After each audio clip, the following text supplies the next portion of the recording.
good night, whichever one it is for you, whichever one it is. I'm very glad you're here to join me for this week's video, which is going to be another vlog. A vlog where I just take you along on anything and everything I'm going to get up to over the next few weeks. And yeah, we'll just see. I do have some plans because I have been in the Christmas mood for weeks now.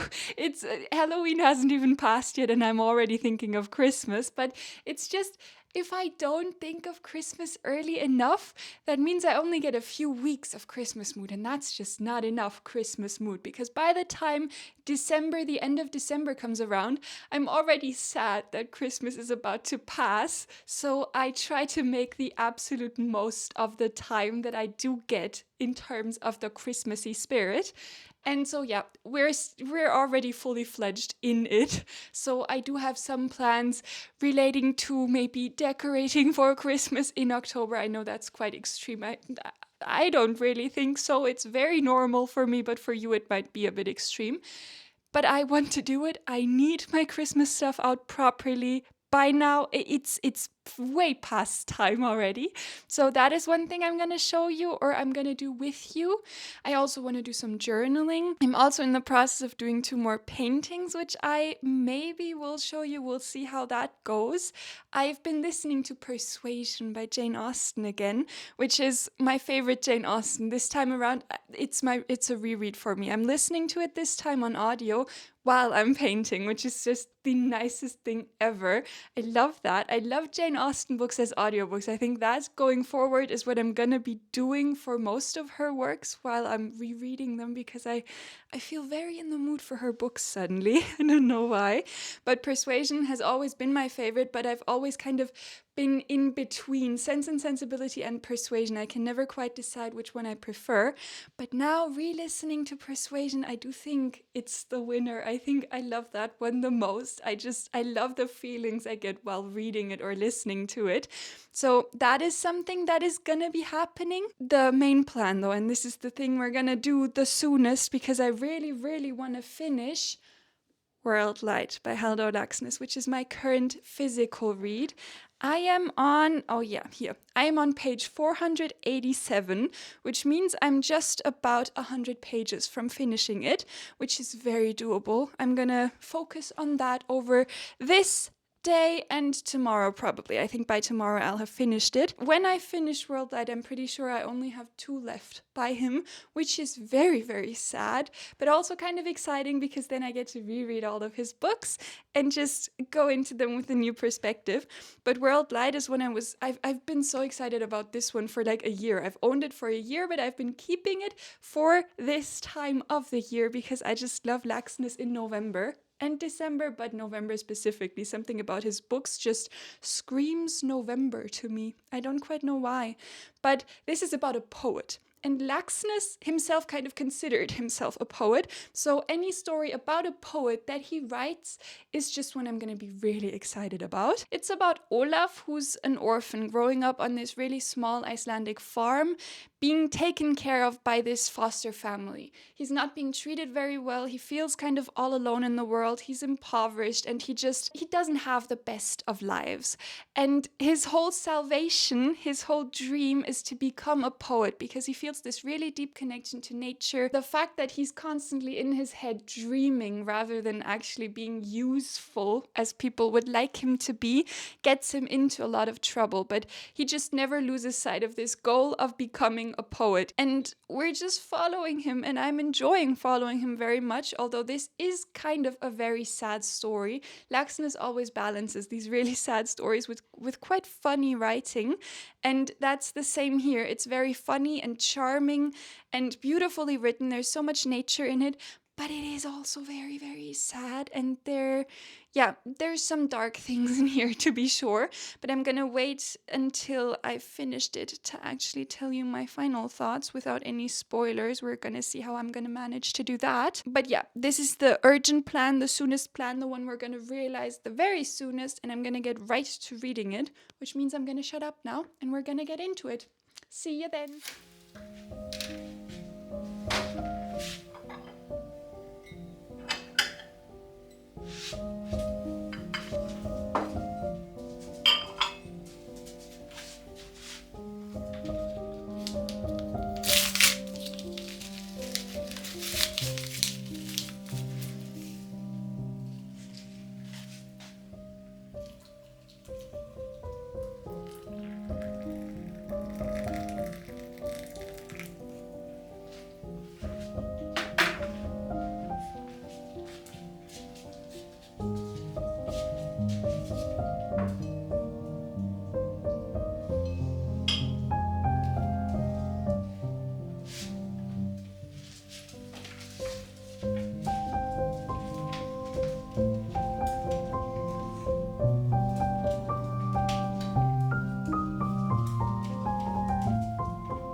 All right, it has happened. I finished World Light by Haldor Laxness, and I'm gonna wait a bit to properly formulate my thoughts.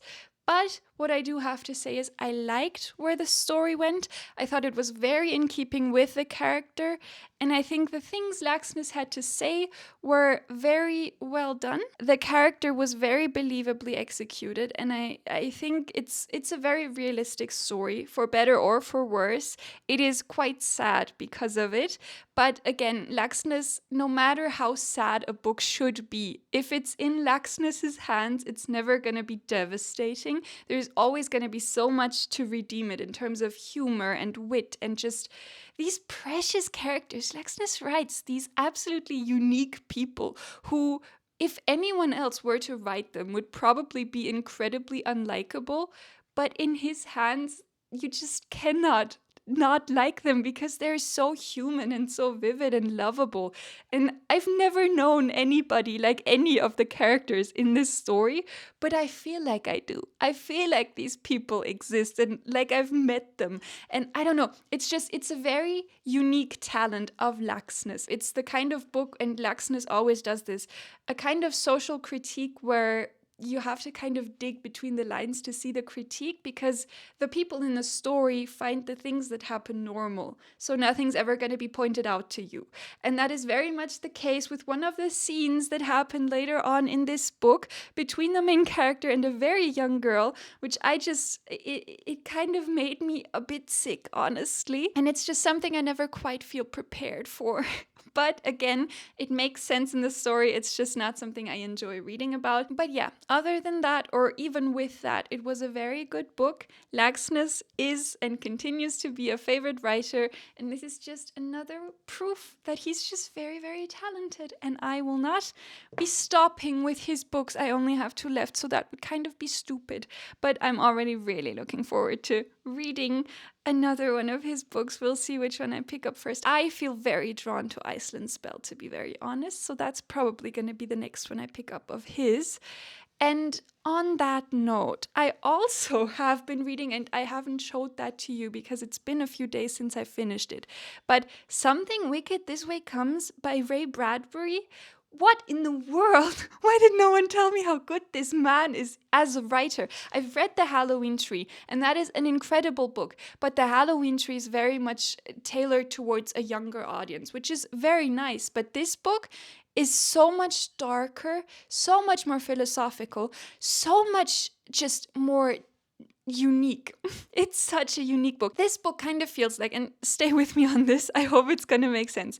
James Joyce wrote Ulysses, of course, and Ulysses to me feels like James Joyce was on some sort of trip while writing Ulysses and just let all of the thoughts he had stream onto the page, the most incoherent and strange and abstract kinds of thoughts, but very unique. This book kind of feels like if James Joyce had not been tripping while writing Ulysses, and if Virginia Woolf had edited the book. So it kind of feels like a very sober James Joyce with a very just Virginia Woolfy Virginia Woolf. That's the combination I kept thinking of while reading this book. It is so fascinating. I've never encountered anything like it. Ray Bradbury, holy hell. And this is why I'm saying this actually. Do all of his books read like this? If anyone has read Something Wicked This Way Comes, please tell me. I think Fahrenheit 451 is the next one I want to read by him, just because it's the most popular, I believe. And it does interest me, but I just need to know, are all of his books written like this? Because this is like a 200-something page poem, basically. He feels like an artist almost. I was so flabbergasted reading this because I did not know this was possible. And I loved The Halloween Tree, don't get me wrong, but this is on an entirely different level. This is like a masterpiece of writing, of symbolism, of characterization, of poetry, of artistry. This man is incredible. I am so impressed. So please let me know. Are all of his books like this, or did I just happen to be lucky and pick up the only one that is? Yeah, I need to know. Please tell me. On an unrelated note, but you might see I chose the location of this update very aptly because, as you can see, oh no, I haven't turned on the fairy light. I decorated. I'm very happy with the decorations, and I wanted to talk to you about this frame because it's one of my prized possessions now. And I don't know, let me see. Can you see? Yes, you can see. This is a picture I took, I think 3 years ago now. Wait, no, not three, two. It was the 27th of November 2023. That is the last day, the very last day we ever got deep snow in Germany. I have been mourning that day for almost 3 years now. Okay, for 2 years. I have been mourning that day for 2 years, but it feels like a decade because I need more snow in my life. But I've not gotten it. I think I just live in the wrong place for a lot of snow in my life. I'm not losing hope though, because maybe this year will be the year I get some snow, who knows. But this is kind of me manifesting that into my life because this is one of my favorite pictures I've ever taken. Because this memory, I still vividly remember walking through the woods that day. I was listening to the soundtrack of Frozen and I was having the best time.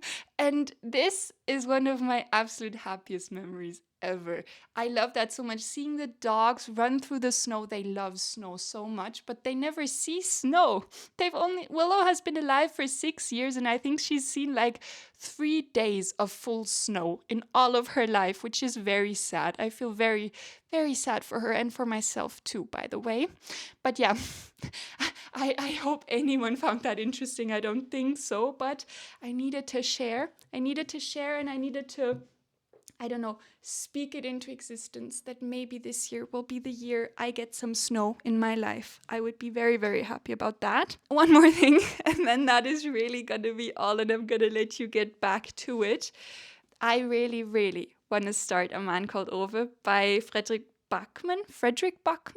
I don't know how you pronounce his name because technically he's Swedish, so I don't know how to pronounce that name in Swedish, but that is beside the point. The point is, I have been wanting to read that book for so long, and I think it's because the cover is blue and there's clouds on it. It's not technically even a wintry cover, but it screams winter to me, and something about it is just calling to me.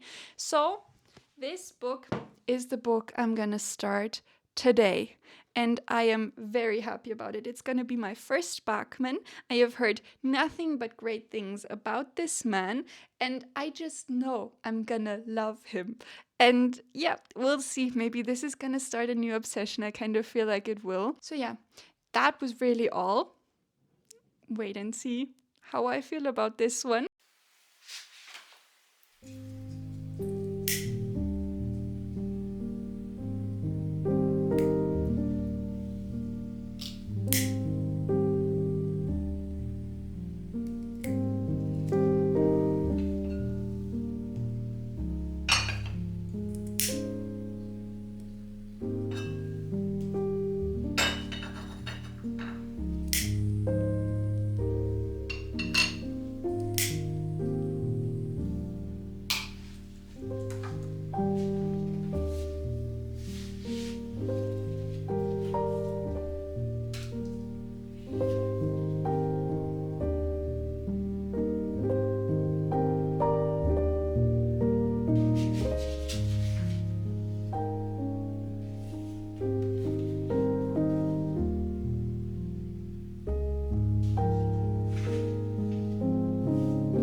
I finished it and I was sobbing by the end of it. What in the world did that man do to me? Like, I put the book down and I had to take, like, I think 30 minutes. It must have been 30 minutes or so.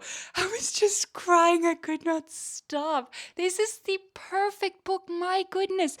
I think it's a new favorite, honestly, and it's definitely starting an obsession. I'm already adding a lot of Bachmann books to my cart. I might just say that. A Man Called Ove. My God. It's just about a man. He's, I think, 59. Is he 59? I'm pretty sure he is. In his late 50s. And this is just about him coming to terms with life in a world that he doesn't quite like. This man is so charming. I just fell in love with him because he has this super hard shell. But it's just to protect him because he's a big softie inside. And there's these people who move in next door, this young family who he becomes acquainted with. And there's a cat. A precious, very cute cat. Or I imagine the cat to be very cute. I did not see her. But I just, overall, this is kind of a story tailored to me, to my reading taste, to my humor, to everything I look for in a book like this. I adored every page and I flew through this thing. I could not put it down. And again, the ending just absolutely destroyed me. I'm still kind of feeling a bit emotional. Now I know what everyone's been talking about because I fell in love, absolutely in love. So yeah, I'm so glad I picked this one up. Yeah, okay. I also wanted to talk about my upcoming plans. What are we gonna see next? I really want to do my journal spread because, well, I think that's how you do it. I'm new to this whole journaling thing. But if I want to do an October spread where I talk about the things I loved in October, where I add all the books I read in October, I can't really do the spread in October because only at the end of October will I have known everything that happened. Do you see what I'm saying?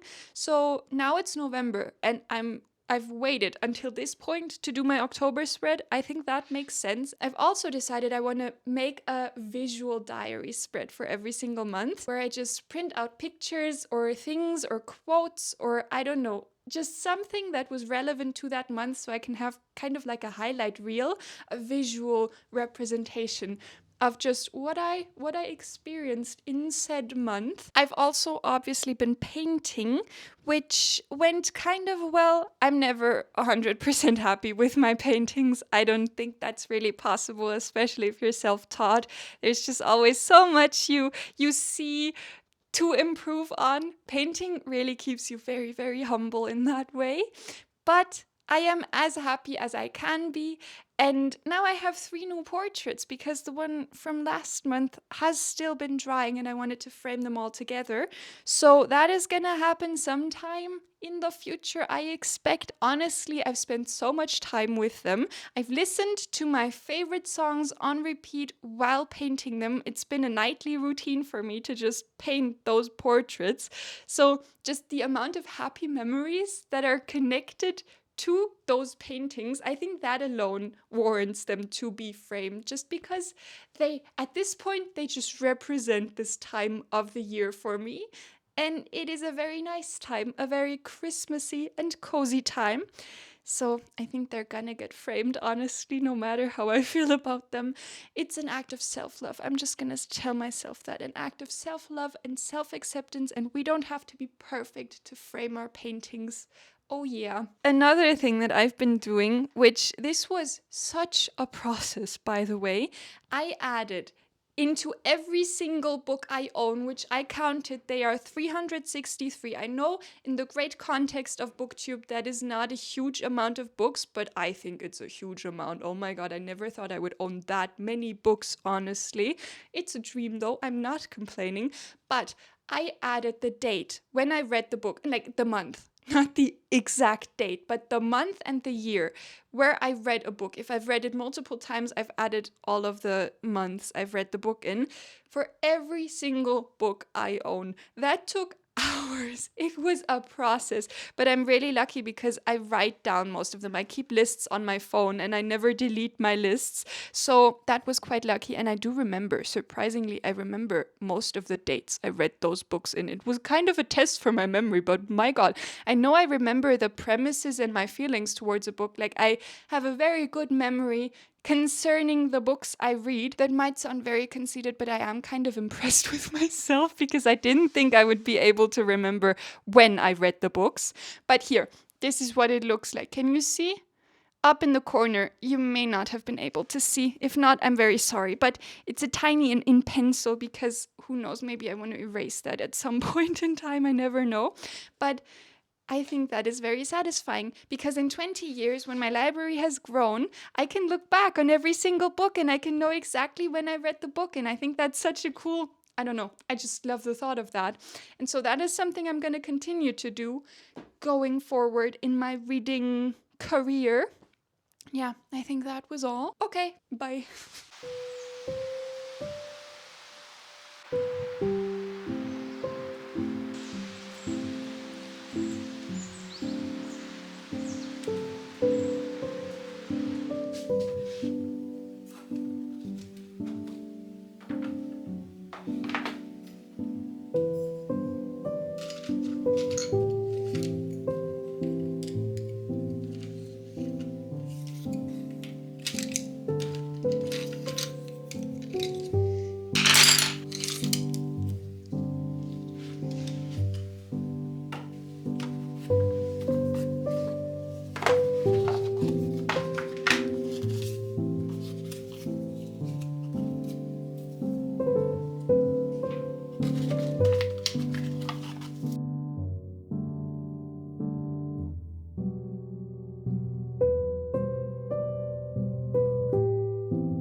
it's me again.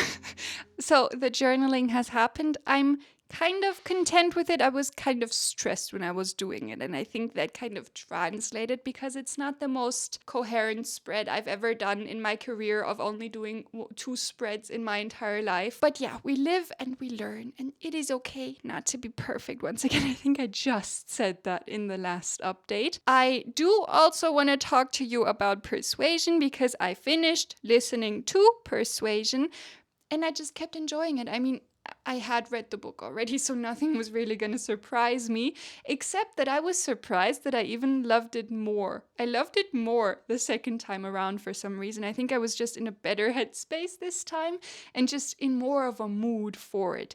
Because, I don't know, it's just the perfect little love story. That letter, my God, I love Persuasion. It's my favorite Jane Austen, but I'm gonna have to check for sure because now I really want to re-listen to Sense and Sensibility as well, because I need to know if Sense and Sensibility is even better than Persuasion.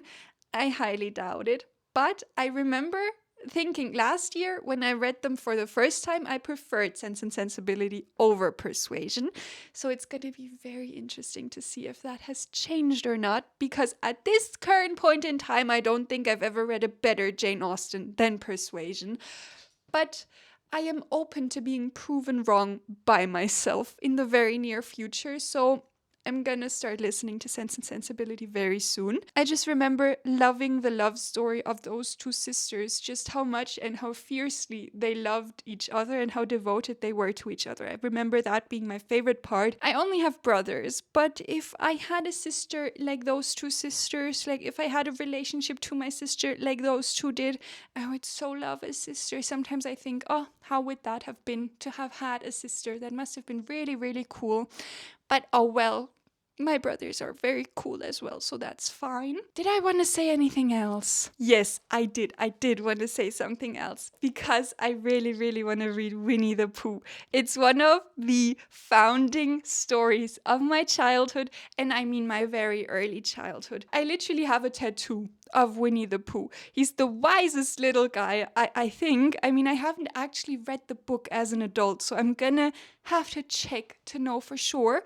But something about it. Sometimes, and especially in the winter months, I just crave children's stories because they're so wise and wholesome and precious and beautiful. And I think any adult should read some children's books at least. I think it really reminds you of where your values should be and what's really important in life. The quote I love the absolute most, and I'm pretty sure it's in the actual book, it might be in the sequel, but it's, "How lucky am I to have something that makes saying goodbye to so hard."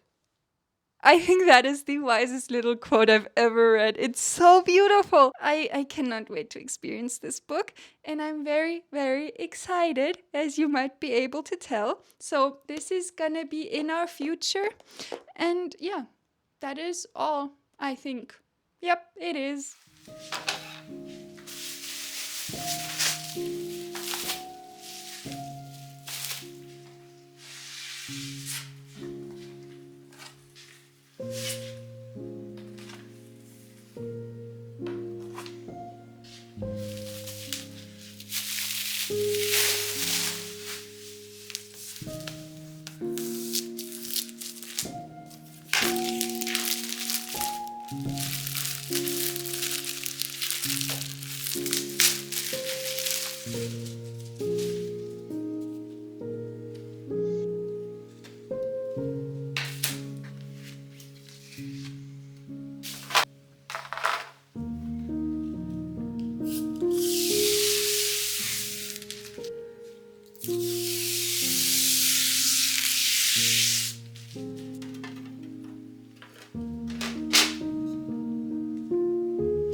Can you see?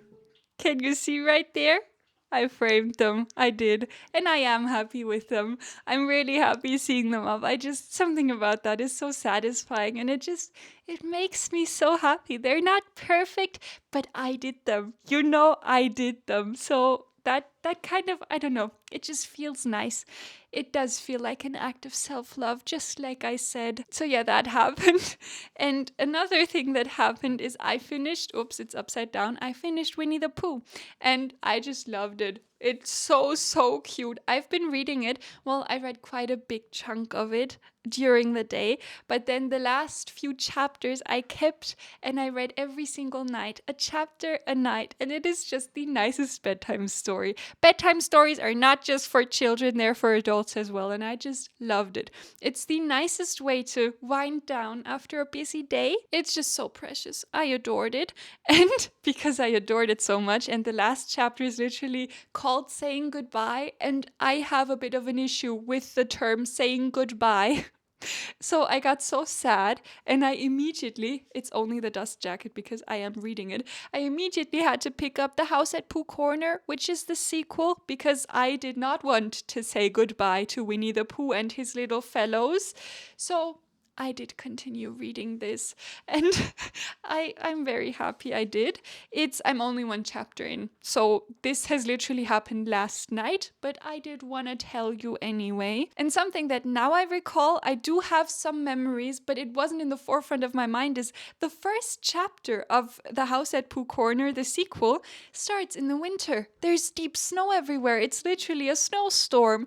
And that was a very pleasant surprise. I was not expecting that, but it was very apt for my mood at the moment. So, yeah, that's all. I read quite a few books over the last few weeks. I mean, I've shown you only a few of them, But the ones I showed you, I really, really loved. I adored all of them. It's been such a nice reading month. And yeah, I did some painting, I did some journaling, I decorated for Christmas.